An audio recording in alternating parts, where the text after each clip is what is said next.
Sesi keynote lecture ini akan dimoderatori oleh yang terhormat Dr. Nur Ashari, MKes Spesialis Gizi Klinik Konsultan. Sebelumnya, izinkan saya membacakan CV singkat dari moderator terlebih dahulu. Dr. Nur Ashari, MKes Spesialis Gizi Klinik Konsultan, lahir di Parepare 28 Desember 1968. Beliau menyelesaikan pendidikan dokter umum, S2 hingga spesialis gizi kliniknya di Fakultas Kedokteran Universitas Hasanuddin Makassar. Saat ini beliau bekerja sebagai ASN di RSUD Kota Makassar, serta dosen pada Departemen Gizi Fakultas Kedokteran Universitas Hasanuddin Makassar. Beliau juga aktif dalam beberapa organisasi, seperti yang bisa kita lihat bersama di layar. Di antaranya di PBID sebagai di bidang gizi dan KB dan KIA, kemudian di ID wilayah Sulawesi Selatan dan Barat dari tahun 2017 hingga sekarang sebagai Wakil Ketua 1, kemudian di ID Cabang Makassar 2016 sampai dengan sekarang sebagai Sekretaris Umum, dan di PPPD GKI atau Pengurus Pusat Perhimpunan Dokter Gizi Klinik Indonesia dari tahun 2018 hingga sekarang sebagai Sekretaris Jenderal. Baiklah, tanpa memperpanjang waktu, kepada moderator kami persilahkan dengan hormat. Baik, terima kasih Dr. Nadia. Assalamualaikum warahmatullahi wabarakatuh. Selamat pagi, salam sejahtera untuk kita semua. Baik, yang terhormat para guru besar serta teman senior dokter, peserta studi general, yang saya hormati sekali lagi dan tentunya yang saya muliakan. Nah, untuk sesi pertama ini, seperti dikatakan oleh MC tadi bahwa keynote lecture dengan judul peran pelayanan dokter gizi klinik di rumah sakit yang akan disampaikan oleh Profesor Dr. Nur Puji Asri Taslim, MPH, Spesialis Gizi Klinik Konsultan. Nah, biasanya beliau ini kita sapa dengan Prof. Puji atau Prof. Puji. Berikut CV beliau ya. Jadi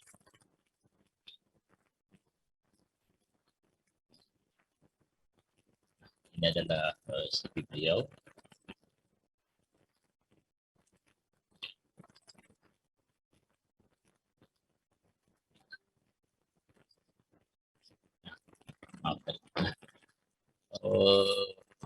Beliau menyelesaikan pendidikan dokter di Fakultas Kedokteran Unhas tahun 1984, menyelesaikan diploma Community Nutrition di Siameo tahun 1990, Master Public Health Nutrition di Universitas North Carolina di USA, program dokter di Unhas tahun 2004, dan dikukuhkan sebagai guru besar profesor di Unhas itu tahun 2006.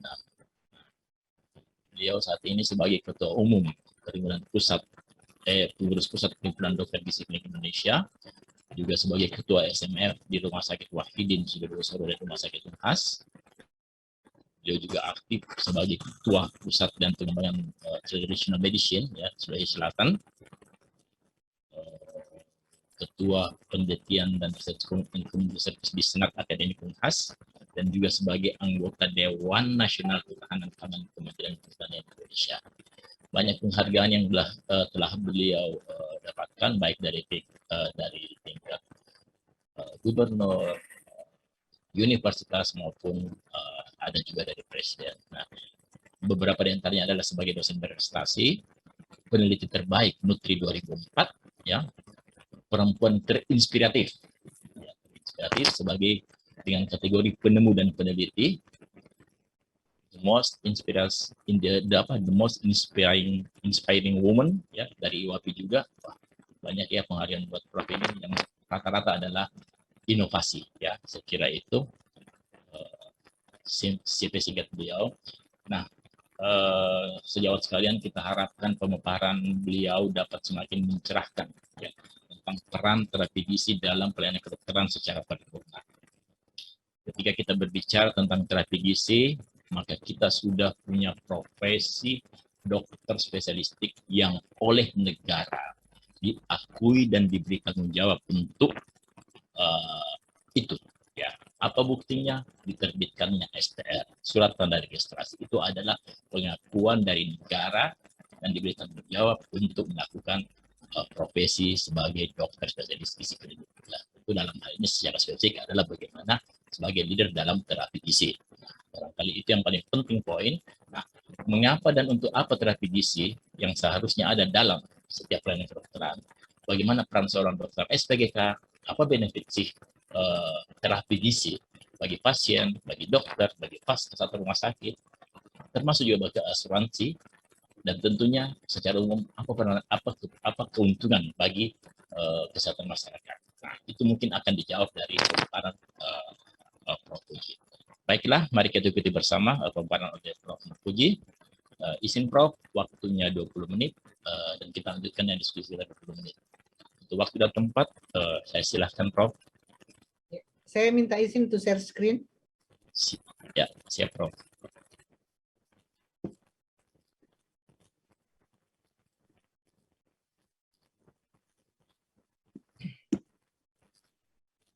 Baik, terima kasih Dr. Ari. Izinkan saya memaparkan sedikit tentang peran dokter spesialis gizi klinik di rumah sakit.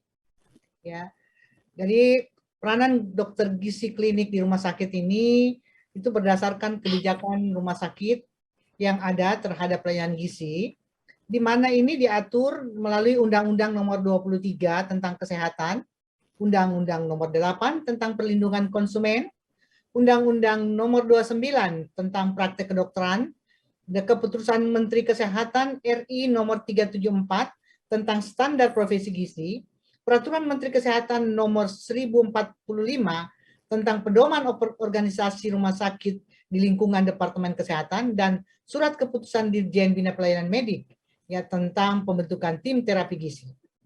Nah, kita ketahui bersama kenapa kita membutuhkan dokter spesialis gizi, karena kita mengetahui bahwa hingga saat ini ya dilaporkan penderita yang menderita malnutrisi di rumah sakit ini prevalensinya masih sangat tinggi, berkisar antara 30-60%, di mana 50% diantaranya ini sudah kekurangan gizi pada saat masuk. 75% menurun ya pada saat lama rawat inap bertambah, dan dari seluruhnya itu ya 10% menderita malnutrisi yang berat. Kita bisa bayangkan hanya 12,5% yang bisa diidentifikasi. Nah, hal ini menyebabkan ya kita membutuhkan sesuatu ya untuk melayani dengan baik, di mana kita ketahui bahwa yang ada ini yang dikenal sebagai the skeleton in the hospital closet ini, bagaimana membuka ya pengetahuan ataupun membuka pengertian tentang adanya malnutrisi ini bagi para dokter yang merawat. Nah, secara epidemiologis kita lihat di Amerika pun kita temukan sekitar 30-50% ya pasien yang menderita malnutrisi. Di Brasil juga demikian, sekitar 12-35%, dan pasien-pasien yang diidentifikasi di rumah sakit itu sekitar 53% dari level moderat sampai yang berat. Di Indonesia kita lihat di Gatot Subroto prevalensinya 41%, cukup tinggi. Di Cipto Mangunkusumo ya sampai saat ini ya tahun 2009 itu ditemukan sebesar 37,14. Di Wahidin Hospital di Makassar tahun 2009 prevalensinya 67%, namun pada tahun 2021 dengan adanya ya dokter-dokter spesialis gizi klinik, kita melihat penurunan prevalensi menjadi 28%. Nah, kebanyakan ya malnutrisi ini disebabkan oleh penyakit-penyakit yang kronis, misalnya stroke, kanker, ataupun penyakit-penyakit jantung. Nah, penanganan di rumah sakit ini tentunya sangat berkaitan dengan kebijakan rumah sakit, di mana di sini diperlukan bagaimana mengidentifikasi malnutrisi secara cepat melalui screening, dan kedua, melakukan terapi malnutrisi secara komprehensif. Nah, kita bisa lihat screening yang harus dilakukan ini mulai dengan screening awal yang dilakukan oleh perawat ruangan dalam 24 jam pertama, dan kemudian dilanjutkan dengan screening gizi oleh petugas gizi ruangan dalam 48 jam pertama. Hal ini sudah diterapkan di Rumah Sakit Wahidin Sudirohusodo, di mana saat ini sudah menuju elektronik rekam medik. Diharapkan ini akan dilaksanakan untuk seluruh rumah sakit yang ada di Indonesia. Ini adalah algoritma yang kita lihat bila kita menerima pasien baru, pasien rawat jalan ini ya akan di-asesmen status gizinya oleh DPJP, ditentukan berapa IMT-nya, ya jika kurang dari 18,5 dikonsul ke dokter spesialis gizi klinik, dan mendapatkan pelayanan gizi oleh dokter SPGK. Jika BMI-nya lebih dari 18,5 dan tidak dalam keadaan khusus, maka ini penanganan gizi oleh DPJP. Sebaliknya pada pasien-pasien rawat inap, setelah di screening oleh dietitian, kita temukan ya dari hasil MST-nya kurang dari 3, ini akan bekerja sama dengan DPJP untuk pelayanan gizi, akan dilakukan pengkajian dari status gizi, pelayanan gizi di mana dilakukan oleh DPJP dan dietitian, kemudian ada monitoring ya. Jika perbaikan tercapai, pasien boleh pulang. Nah, jika terdapat misalnya setelah 7 hari ya ditemukan malnutrisi, maka ini harus dikonsul ke DPJP, dari DPJP ke dokter gizi klinik yang akan merupakan suatu tim dan dilakukan pengkajian kembali dan dilakukan juga tim terapi gizi lagi dan penata laksanaan gizi sesuai dengan penyakitnya. Nah, alur ini juga sudah diterapkan dan saya kira alur ini sudah diterapkan juga bukan cuma di Makassar, juga di Rumah Sakit Karyadi dan di Rumah Sakit Cipto Mangunkusumo. Nah, berikutnya kita lihat. Semua ini ya didasarkan dengan PPK dan kemudian dilanjutkan dengan penggunaan clinical pathway, di mana di sini nih akan meningkatkan kerjasama antara tim ya. Tim terapi gizi yang terdiri dari dokter DPJP, dokter gizi klinik, ya perawat, dietitian, dan farmakologi klinik. Nah ini dengan sendirinya bisa menurunkan ya keadaan malnutrisi di rumah sakit. Nah kita lihat penyebab dari malnutrisi pada klinik ya itu juga banyak disebabkan oleh karena starvasi. Ya ini bisa disebabkan oleh dikaitkan dengan adanya penyakit kronis ya. Misalnya tanpa inflamasi, misalnya ada anoreksia nervosa, kemudian berkaitan dengan penyakit, ya misalnya adanya organ failure ataupun penyakit-penyakit kanker atau rheumatic arthritis dan penyakit-penyakit yang akut, misalnya ini adanya infeksi yang berat, luka bakar dan trauma. Nah, dampak dari malnutrisi ya pada penyakit pasien-pasien yang ada di rumah sakit ini yaitu meningkatnya komplikasi sebesar 27%, meningkatnya kematian ya 12,5%, lama rawat inap sekitar 16,7% ya, dan meningkatnya pasien-pasien ya dana yang dikeluarkan ini lebih dari 300%. Jadi luar biasa ya, luar biasa sekali. Implikasi klinik yang pertama ini adanya penurunan sistem imun yang akan sangat berpengaruh terhadap kesehatan dan proses penyembuhan. Dan hal ini kita bisa lihat lebih jauh akan meningkatkan ya angka kesakitan maupun angka kematian.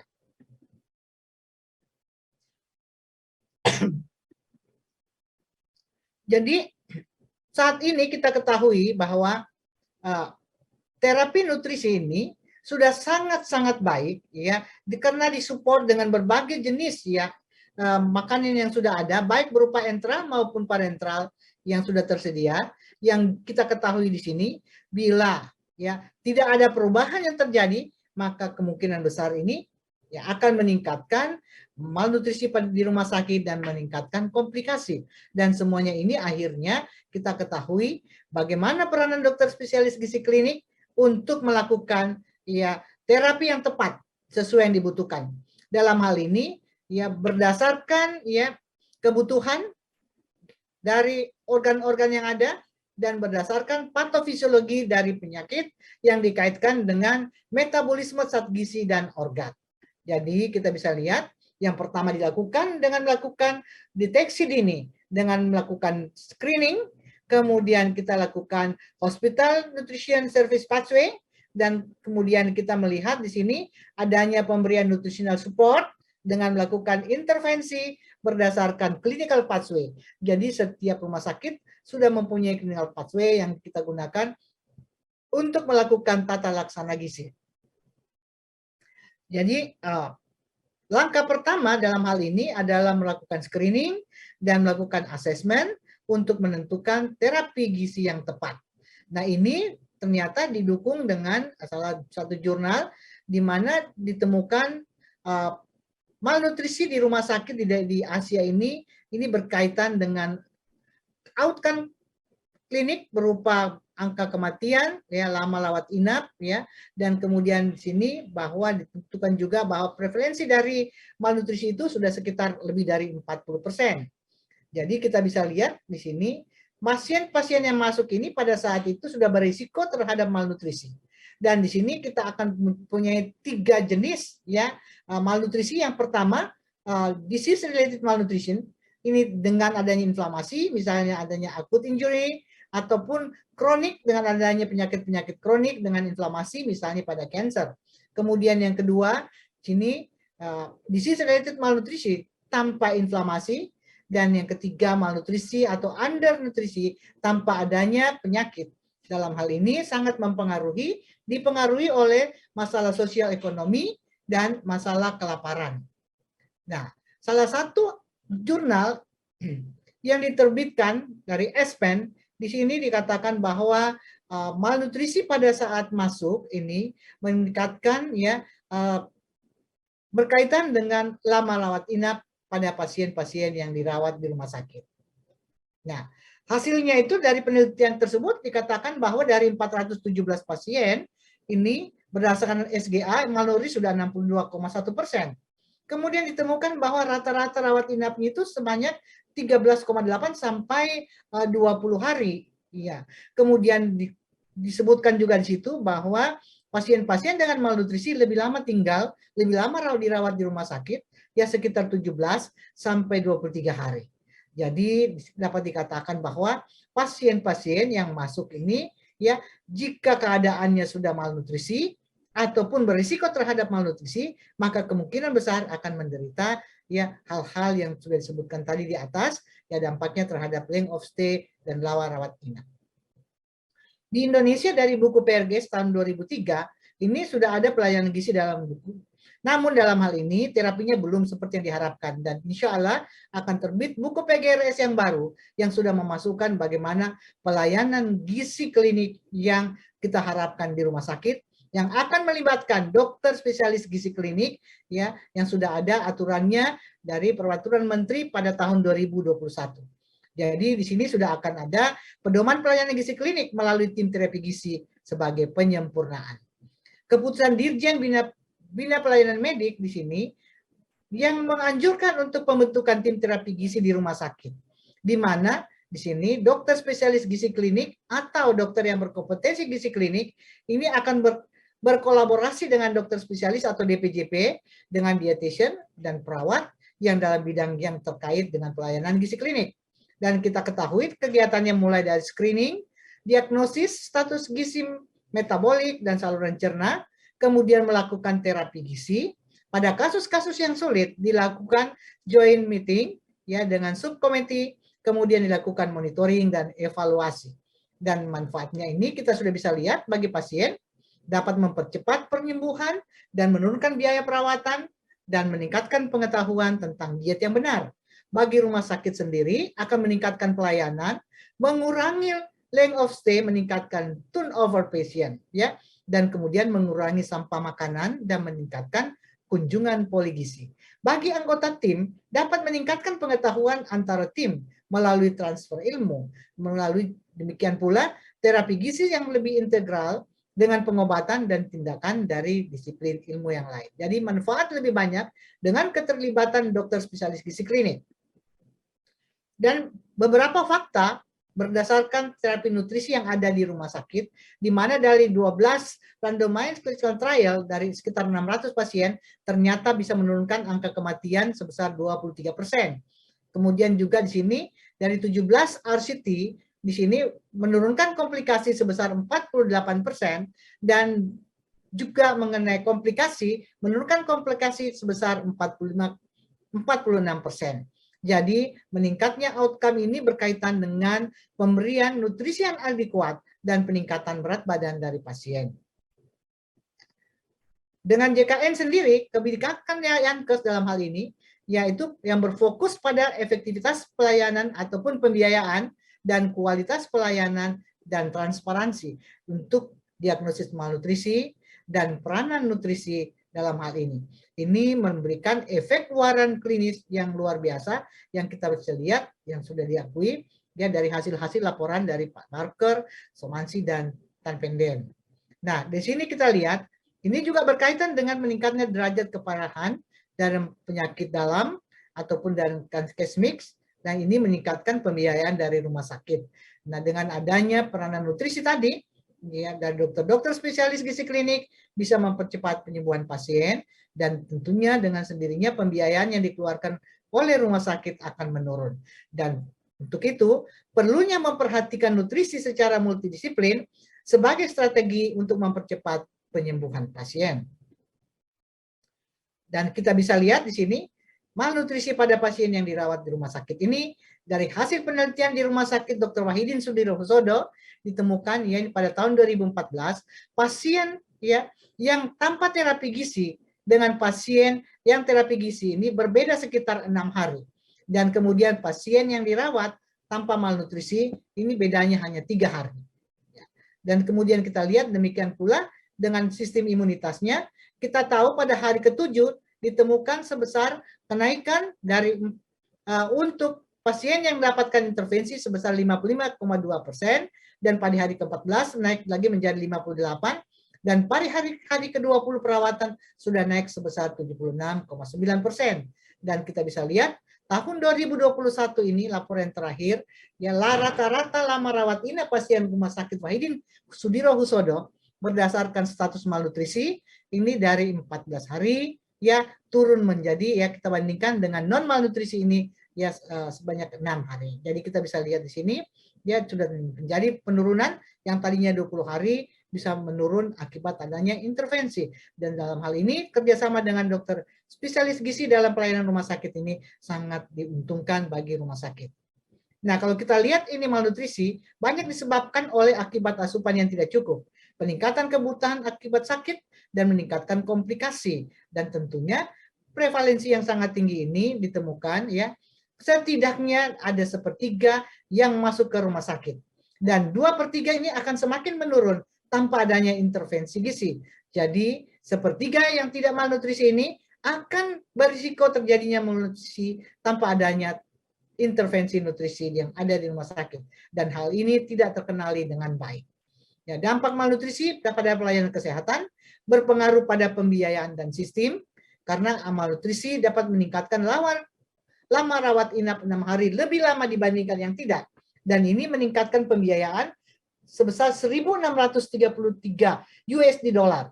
Dan kita bisa lihat di Melbourne sendiri ditemukan defisit Australian dollar sebesar 1.850.540 per pasien, dan di Brisbane sebesar 1.766. Ya, kita bisa lihat luar biasa dampaknya. Di Jerman juga ini loss-nya lebih dari 4 hari dan defisit 35.280 euro. Dan di Amerika ditemukan sekitar 86.000 per pasien. Jadi tanpa adanya intervensi gizi yang benar, maka pengeluaran dari rumah sakit itu akan sangat naik.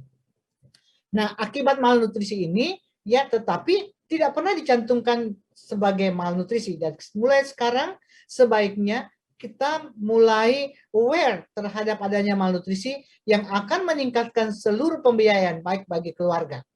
Dan dikatakan pula bahwa menemukan malnutrisi lebih awal dan segera ditangani dapat menghemat pembiayaan kesehatan sebesar 1.064 per pasien. Dan untuk itu kita harus selalu melakukan dengan secara tepat intervensi gizi yang prinsip umumnya memberikan pasien kebutuhan lengkap dengan satu atau kombinasi jalur pemberian nutrisi dengan tujuan pembatasan kehilangan lean body mass pada pasien yang akut, mempertahankan lean body mass pada pasien dengan peningkatan katabolisme, dan diharapkan terjadi anabolisme pada pasien-pasien yang telah melewati fase katabolik.